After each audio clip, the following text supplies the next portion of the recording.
This is the story of a man named Stanley. Stanley worked for a company in a big building where he was employee number 427. Employee number 427's job was simple. He sat at his desk in room 427 and he pushed buttons on a keyboard. Orders came to him through a monitor on his desk, telling him what buttons to push, how long to push them, and in what order. This is what employee 427 did every day of every month of every year.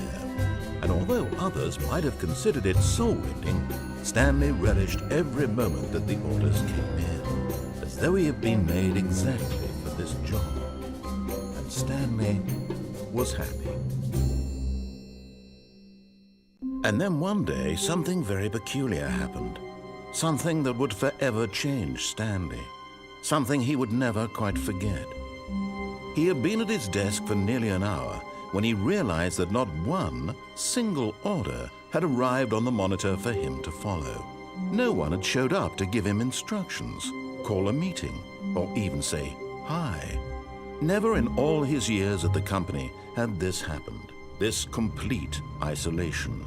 Something was very clearly wrong. Shocked, frozen solid, Stanley found himself unable to move for the longest time. But as he came to his wits and regained his senses, he got up from his desk and stepped out of his office.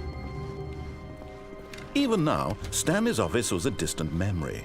What did it look like? There was a computer, perhaps, and a painting. Was it a painting or a photo? He could no longer recall.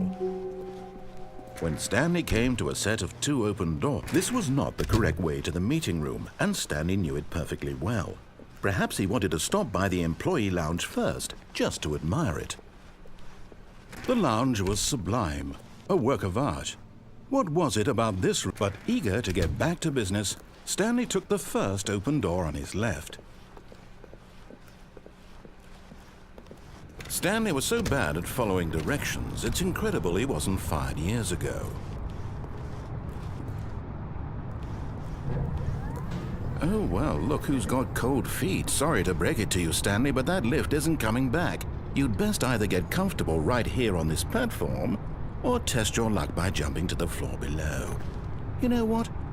But in his eagerness to prove that he is in control of the story and whoops, looks like I was wrong. How clumsy of me.